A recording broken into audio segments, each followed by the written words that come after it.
Porque a gente domesticou o cavalo, mas nunca conseguiu domesticar a zebra, que é praticamente prima dele. Porque existem cães, vacas, porcos e galinha em todas as fazendas do mundo. Mas nenhuma fazenda tem rinoceronte, urso e hipopótamos. A resposta não tem nada a ver com força ou tamanho. Tem a ver com biologia e é bem mais estranha do que parece. Hoje a gente vai contar a história de como a domesticação de animais começou e depois explicar por quê. Entre milhares de espécies de mamíferos no planeta, só um punhado bem pequeno virou animal doméstico de verdade. Se a gente ainda não se conhece, eu sou o Gustavo, esse é o Thiago e esse aqui é o Ciência Sem Jaleco. Se tá gostando, deixa o like que ajuda demais.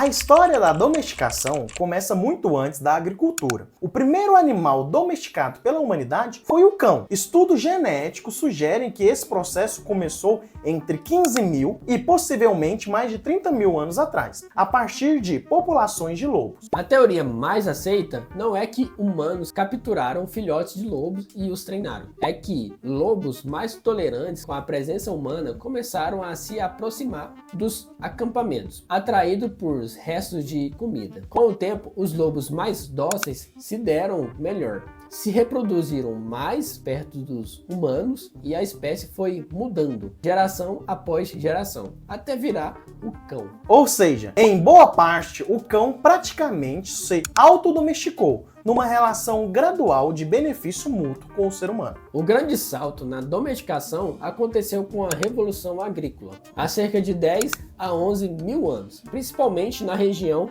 do Crescente Fértil, no Oriente Médio. Foi ali que ovelhas, cabras, porcos e um pouco depois o gado bovino foram domesticados. Cavalos foram domesticados bem mais tarde, provavelmente há cerca de 5 a 6 mil anos, nas estepes da Eurásia. E isso mudou tudo: transporte, guerra, agricultura e comunicação. O cavalo foi por milênios uma das tecnologias mais importantes da humanidade. E aqui entra a pergunta que abriu o vídeo. Existem milhares de espécies de mamíferos de médio e grande porte no planeta, mas o biólogo Jared Diamond, no livro Armas, Germes e Aço, aponta que apenas cerca de 14 espécies de grandes mamíferos foram amplamente domesticadas ao longo de toda a história humana. Cavalo, vaca, porco, ovelha, cabra, cão, gato, camelo, lama, alpaca, búfalo, iaque, rena e a rena da Ásia. Só isso, de milhares de candidatos possíveis. E a explicação de por que esses poucos conseguiram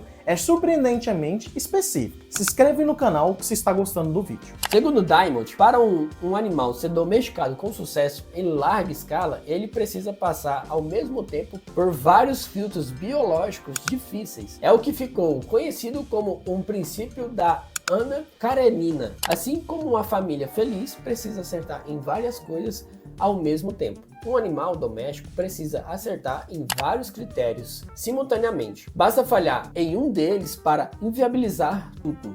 Primeiro critério: dieta. Animais carnívoros são caros demais de alimentar em escala, porque exigem outro animal como alimento. Por isso, a maioria dos domesticados é herbívoro ou onívoro. Segundo, a velocidade de crescimento. Um elefante, por exemplo, demora anos para atingir a maturidade. Isso torna a criação em cativeiro extremamente lenta e pouco viável, mesmo que um elefante seja tecnicamente um animal dócil e treinável. Terceiro, capacidade de reproduzir em cativeiro. Alguns animais simplesmente não se reproduzem bem fora do ambiente natural, ou têm rituais de acasalamento complexos demais para acontecer perto de humanos. É o caso de várias espécies de gazelas, por exemplo. Quarto critério, um dos mais decisivos, o temperamento. Alguns animais são simplesmente perigosos demais. O caso mais famoso é o da zebra. A zebra parece só um cavalo listrado, mas tem um comportamento muito mais imprevisível e agressivo. Zebras têm a tendência de morder e não soltar,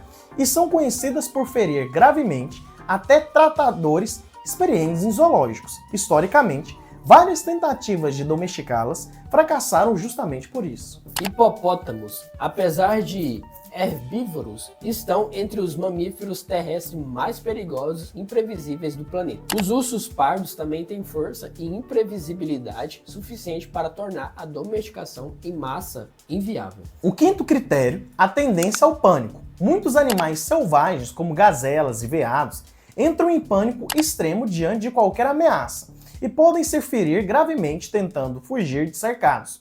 Ovelhas e cabras, ao contrário, tendem a reagir de forma mais controlada, o que facilitou o manejo delas em rebanhos. E o sexto critério, a estrutura social. Animais que vivem naturalmente em manadas, como cavalos e vacas, se adaptaram muito melhor à domesticação. Isso porque o ser humano, na prática, ele consegue assumir o papel de líder da manada. Já animais solitários ou territorialistas, como a maioria dos grandes felinos, não têm esse instinto de seguir uma liderança, o que torna o manejo em rebanho praticamente impossível. E essa distribuição desigual de animais domesticáveis teve um impacto gigantesco na história. Regiões como a Eurásia tinham acesso a mais espécies domesticáveis, como cavalos, vacas e ovelhas, o que ajudou a impulsionar a agricultura, transporte, guerra. Já regiões como a África subsaariana e as Américas tinham poucas opções nativas de grandes mamíferos domesticáveis, não por falta de tentativa ou capacidade de populações locais,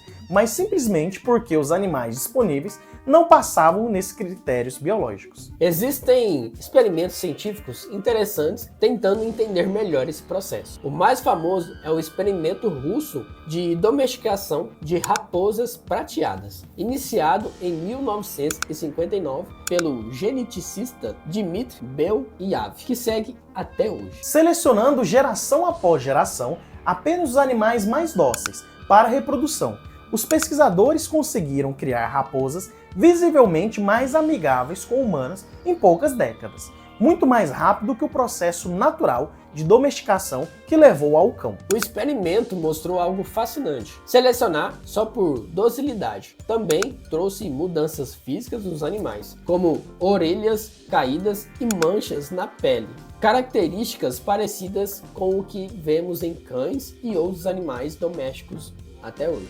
A domesticação não foi um processo simples nem inevitável. Ela dependeu de uma combinação muito específica de dieta, temperamento, velocidade de reprodução e estrutura social. E a maioria dos animais do planeta simplesmente não se encaixa nesses critérios. Da próxima vez que você olhar para o seu cachorro ou passar por uma fazenda com vacas e cavalos, vale lembrar, esses animais não estão ali por acaso. Eles são, de certa forma, sobrevivência de um filtro biológico rigoroso que eliminou quase todas as outras espécies do planeta. Se gostou do vídeo, já deixe seu like, compartilhe e se inscreva no canal. Nos ajude a crescer o canal Ciência Sem Jaleco. E lembre-se, aqui no Ciência Sem Jaleco a gente explica tudo, sem complicação e, claro, sem jaleco.